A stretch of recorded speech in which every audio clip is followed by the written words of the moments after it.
All right, you guys. You guys all hear who I am? Mr. Redmon? Yes, I'm Mr. Redmon, and so I'll be helping this semester out more here on Tuesdays. So I'll see you guys on Tuesday as well. And then next semester I'll be doing more student teaching for you guys. So I'm pretty excited. I'm over at Dixie State University. I'm a student over there. I didn't go to Hurricane High School. I'm to Dixie High School. But I'm here now. So I'm here. Oh my gosh!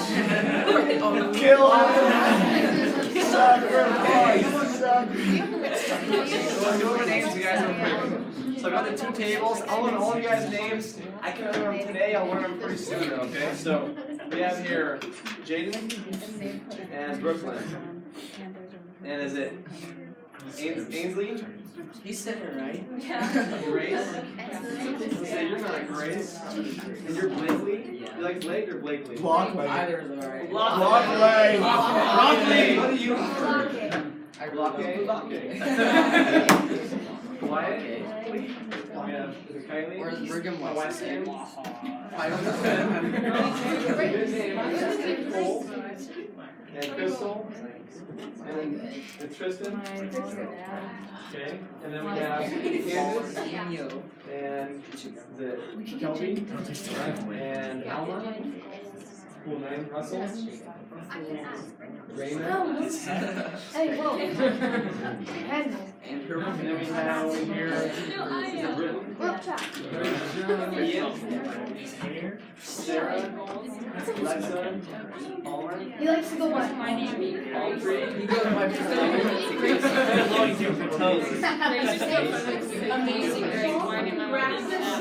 Right, okay. Palmer, do you have Mrs. Husband? Ask her to call you. I'll just ask her to take What? Culinary. I hate that so much.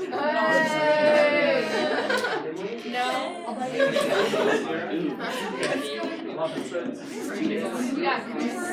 Alright, you guys. We're going to watch Channel 1 News today. It's called the Pope and different things. And we'll discuss the current events. And then we're going to do Nearpod today. You guys learn about Alexander the Great today? We started it last time. You started it, right? Yeah. What did you guys learn about Alexander the Great? He was great. He was great. Lots of cities out Alright, of one time. What else did you guys learn? He's a student of Aristotle. Student Aristotle? He died at 33. Do you guys learn a lot or a little bit? Like medium. Medium? Like half the class? Like this table was a little thing you can tell you have to like hear, maybe. Okay, we're going to do a full day on Alexander the Great. Bro. Do you guys all have cell phones for like Kahoo and Nearpod? Yeah. Okay, so we're going to do those things today, okay? Okay. So try and use your guys' cell phones for the activities to down for texting, okay? Alright, let's do channel 1.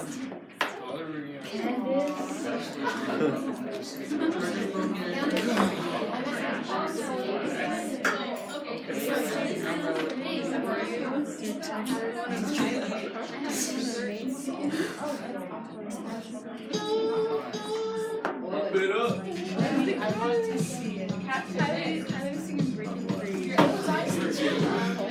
The baby. Oh, yeah. Right now.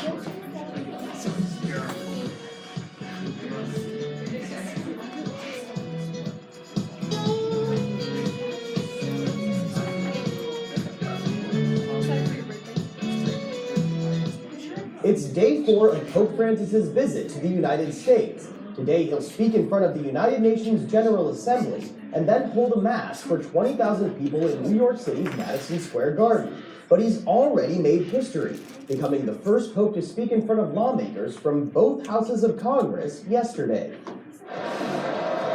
Pope Francis received a standing ovation as lawmakers welcomed him to the heart of the U.S. government. His speech focused on topics familiar to these lawmakers, including climate change and religious extremism. A delicate balance is required to combat violence perpetrated in the name of a religion. On immigration, Francis called for greater understanding of those who come to the U.S. looking for a better life. We must not be taken aback by the numbers. but rather view them as persons, seeing their faces and listening to their stories. Outside the Capitol, thousands watched and listened to the Pope on large monitors. The Pope ended his speech with a call to protect the family and to focus on the nation's children. God bless America. The Pope then headed to New York City, where he attended prayers at the famous St. Patrick's Cathedral. And just as Pope Francis left our nation's capital, the White House and other political leaders are getting ready to welcome another leader tonight, President Xi of China. China's president spent the first part of his trip to the U.S. touring and meeting with Microsoft, Apple, and Boeing executives. Those discussions were about business deals and selling products to China's 1 billion people. But today, the tougher part of his trip starts when President Xi talks with President Obama. On the agenda, China's controversial buildup of military in the South China Sea and human rights in the country. The U.S. has also accused China of cyber attacks on the U.S. government and private companies. Next up, a terrible tragedy during a religious ritual in Saudi Arabia.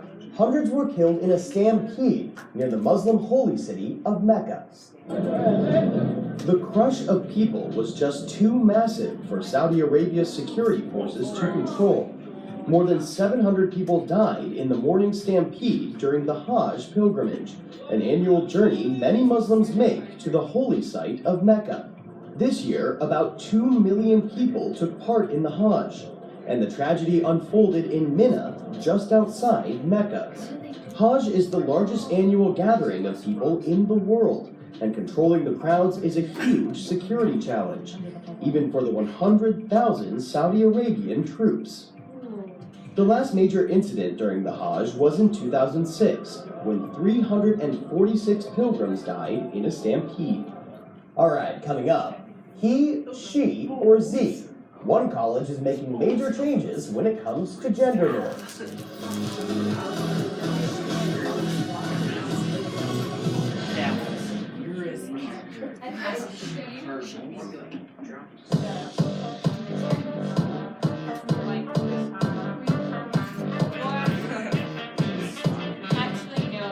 Alright, Demetrius is here with a story about adding some new words to our vocabulary. That's right, Tom. Now, he and she are basically English 101 when it comes to pronouns, right? Right. But have you heard of thee? Or what about her? Or even thee? Well, it's part of the growing trends called going gender neutral, which is not defining either a boy or a girl. It gives our students a way to feel more comfortable when they're on campus and letting people know who they really are. On the campus of Ohio University, you no longer have to go by he or she.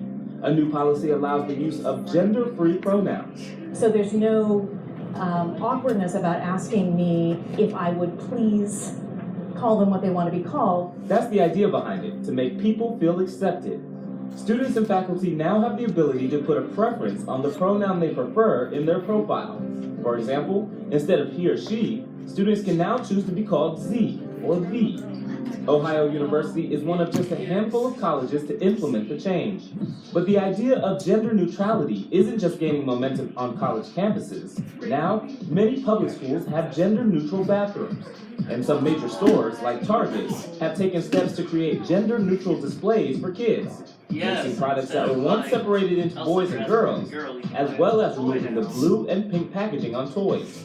This idea got lots of Target fans. My husband and I have been trying to raise him with no gender distinctions. So I love the idea of taking him through the aisles and him just being exposed to whatever he sees.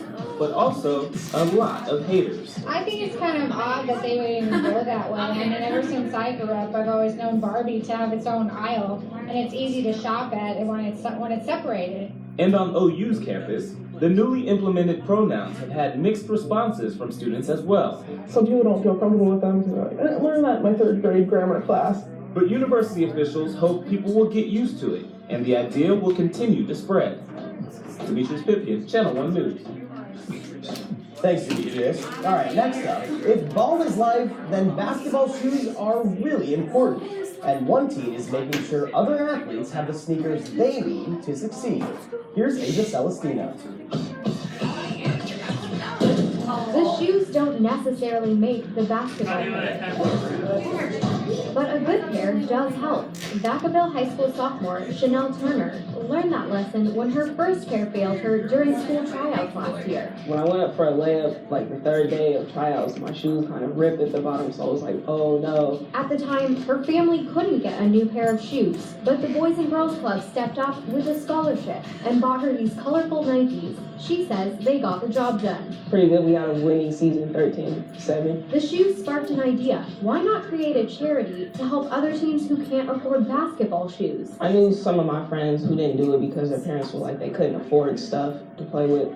The program will be called Chanel's Locker. Anna Eaton, executive director of Vacaville's Boys and Girls Club, is helping Chanel get it off the ground. Building an interest pool so that she knows that there is going to be support, and now she needs to structure how the money, how the shoes, how the awards are given out to the needy children. I'm just here to give. Chanel says she wants to start small by helping junior high and high school basketball players. Eventually, she plans to branch out into other sports. When she talks about Chanel's Locker, she's just so low-key about it, but you know, it's an exciting thing that's happening, and hopefully her story will inspire other teenagers to act on things that they see that can serve their community. Asia Celestino, Channel 1 News.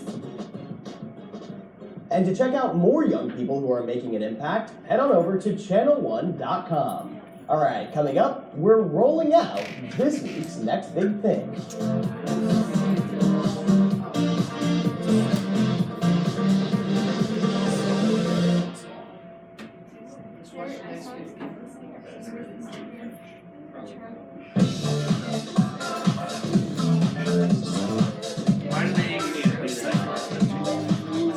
We've got a bike that does the pedaling for you. But before we ride into this week's next big thing, let's see what you thought about last week's idea. We told you about Never Wet, a spray guard that keeps your clothes, shoes, and just about anything else from getting wet, dirty, or muddy.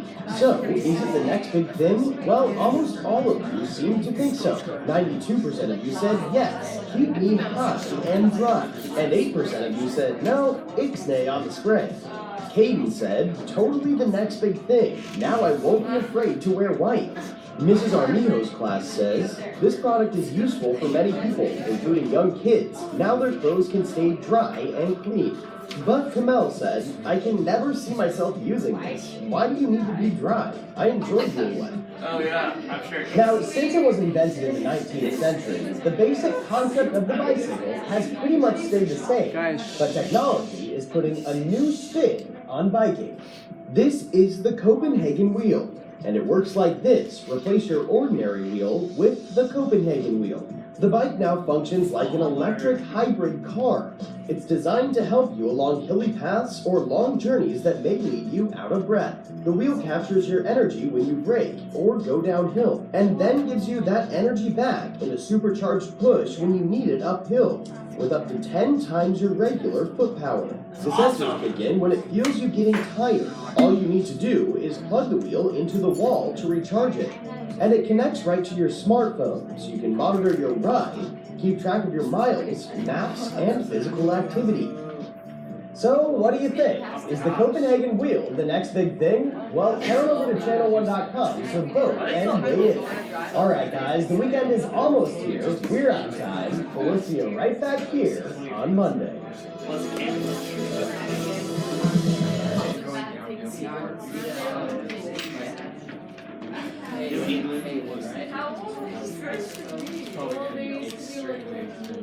Alright, let's discuss that real quick. What do you guys think of that Copenhagen wheel?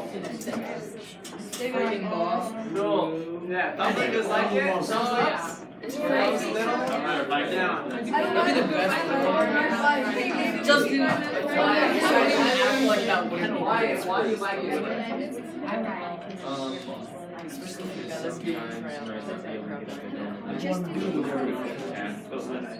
You want to Yeah.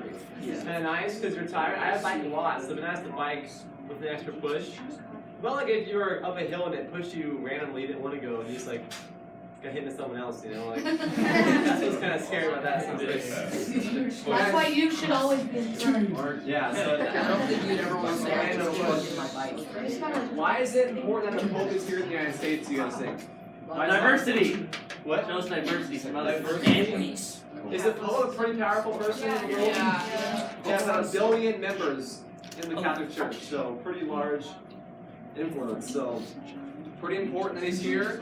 He's speaking in the United Nations today, I think, so that's also pretty important as well. We should watch it. If you guys want to go home and watch it.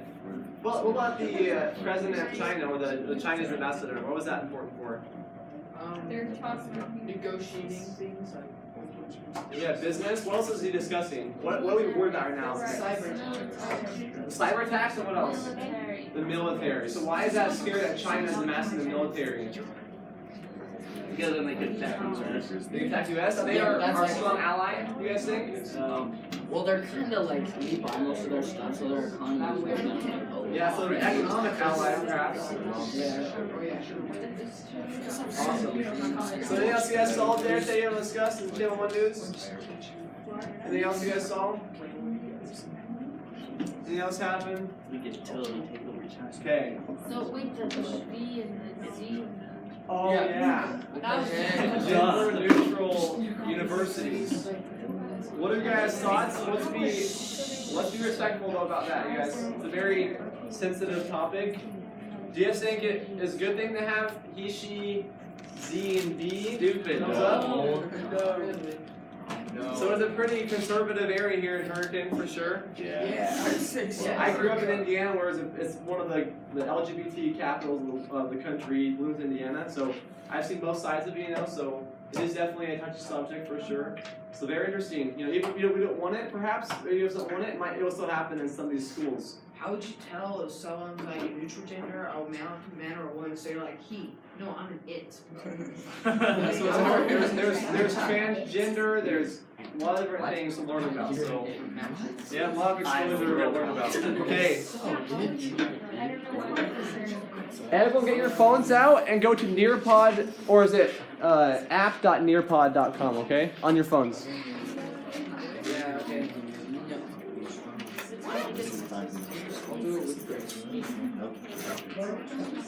Ask on your podcast or near.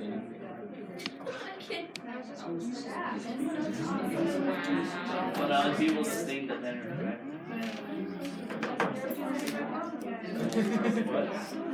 Okay, and here's the code for you guys. AMBGP. not near pod. I don't have a phone. Okay, if you don't have a small phone, that's okay. Can you just share? Yeah. And so, Emily, you share with Sierra. You guys share together? We should do You that. guys don't have a phone to share with a neighbor, okay? So once you guys log on, please use your first names, okay? I'm still learning your first name. Can we choose our own name? Try to do your first name. Own name. Optional, remember? Oh, Ian. Put in and then in parentheses.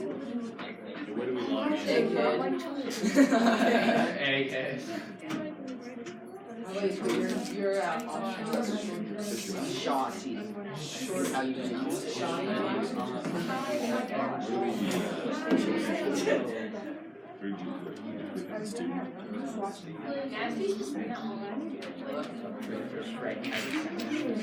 So today we're going to learn more about Alexander the Great, because this is world civilization. So we're going to focus on people from Greece and stuff, moving through time through information. A and B, G, P. Is there like a? It'll work. Let me go back in. Hold on. Yes, show everyone's names. no, mine's so good. My actual name is Paul. Another one is Flag Master of All in 97. Try and hop on. I finished my book yesterday. I've read 300 pages this. Is everybody getting in right now? Who's not in yet? Is it not working for you?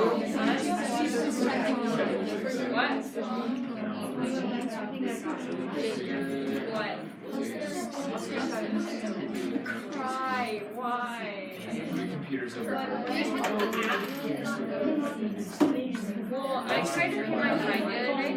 Does anyone have any type of good coffee? What are you getting at? No, on the office, go to the office. Hey, I'm what's in- your I'm- phone? My Wi-Fi, after school. I'm just gonna chill. Everybody's getting in? Okay. I'm gonna tell them Wi-Fi. Alright, we're getting started then if you guys are all in. Is it in? Okay.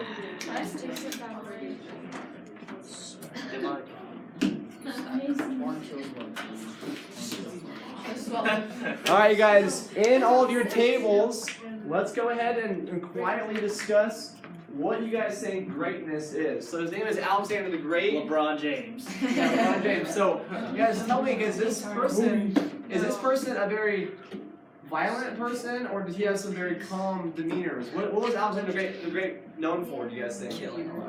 Kind of being a good mixture of Conquering. So you guys discuss if you guys think that Alexander the Great is great, or what greatness should be defined as, okay? So in your guys' table groups, kind of discuss for the next 2 minutes what you guys think greatness is, okay?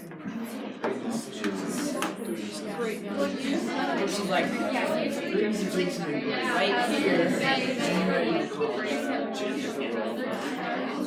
Boom.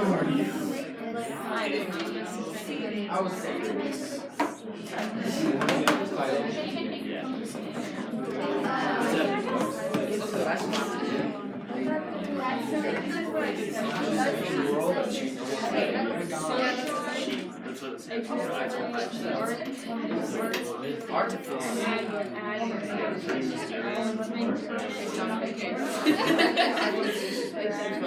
Probably Is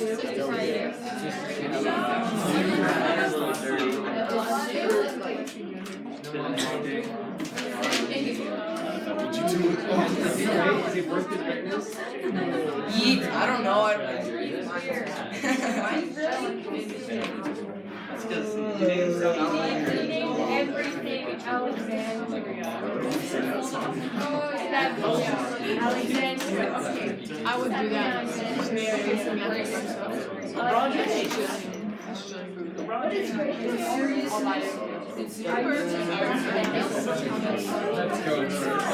Alright, you guys, on your phones, go ahead and just do a poll of why you guys think that Alexander the Great was named the Great, okay? A little poll. No, I was. Go ahead and write, what do you guys think? Send your answers in. No, look, I was down there before you. Was there Justin put A. Oh man!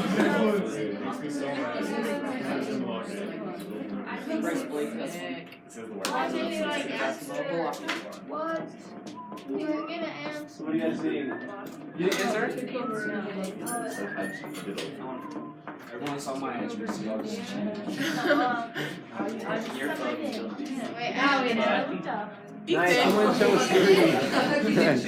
How do you do that? You mark all of them and press send. For all these things. Smart man. Ethan's just like all of them. Okay. Ethan's almost correct. So, who advocated for education? Who was that? Was that Alexander the Great? No, that was Yes. Who was his mentor? Aristotle. Aristotle. So Aristotle was known for advocating for education, that kind of thing, and he was known for being a conqueror, which is very good. And he didn't take over India. He went to the right to the edge of India and didn't go any further. So let's hear over here. Who wants to tell me why you think? What is greatness to you?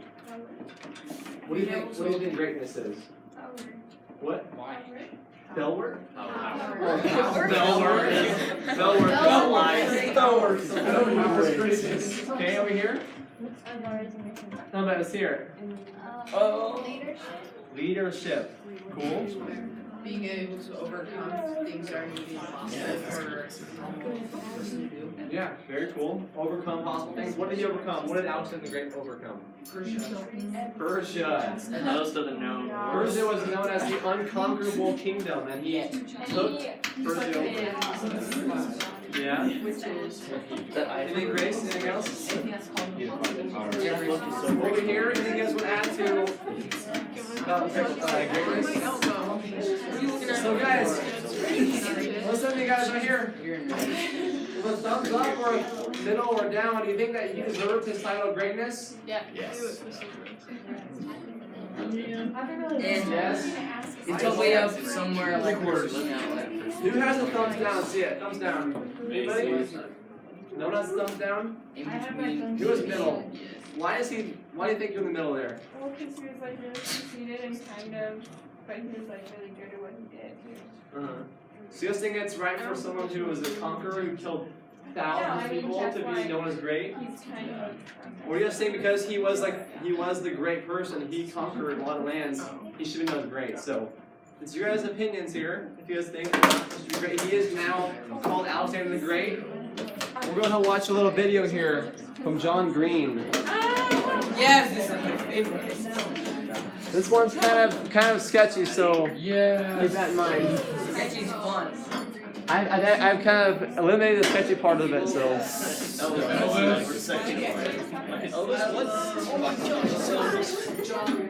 Toilet. Let's listen, guys.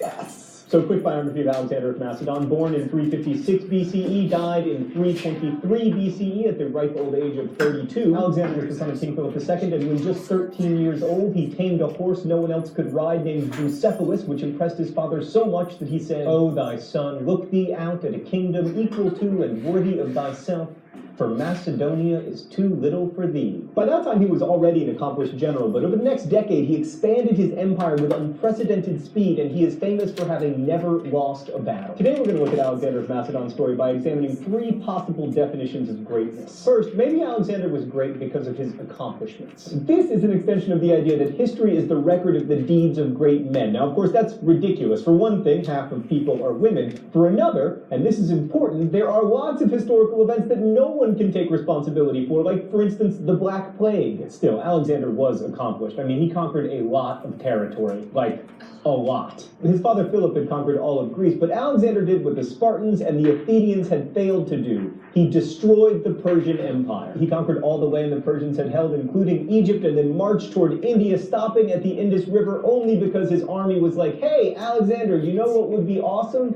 Not marching." Also, Alexander was a really good general, although historians disagree over whether his tactics were truly brilliant or if his army just happened to have better technology, specifically these extra long spears called sarissas. But much of his reputation as a general and his reputation in general, anybody? Puns? Maybe I should stop? Okay. Is because of Napoleon. Napoleon, like many other generals through the millennia, was obsessed with Alexander the Great, but more on that in a moment. That said, Alexander wasn't very good at what we might now call empire building. Alexander's empire is definitely visually impressive, but it wasn't actually much of an empire. Like, Alexander specialized in the tearing down of things, but he wasn't so great at the building up of institutions to replace the things he'd torn down. And that's why pretty soon after his death, his empire broke into 3 empires called the Hellenistic kingdoms. Each was ruled by one of Alexander's generals, and they became important dynasties: the Antigonids in Greece and Macedonia, the Ptolemies in Egypt, the Seleucids in Persia, all of which lasted longer than Alexander's empire itself. A second kind of greatness, maybe Alexander had an enormous impact on the world after his death. Like King Tut, Alexander the Great was amazingly good at being a dead person. Let's go to the thought bubble. So after Alexander of Macedon died,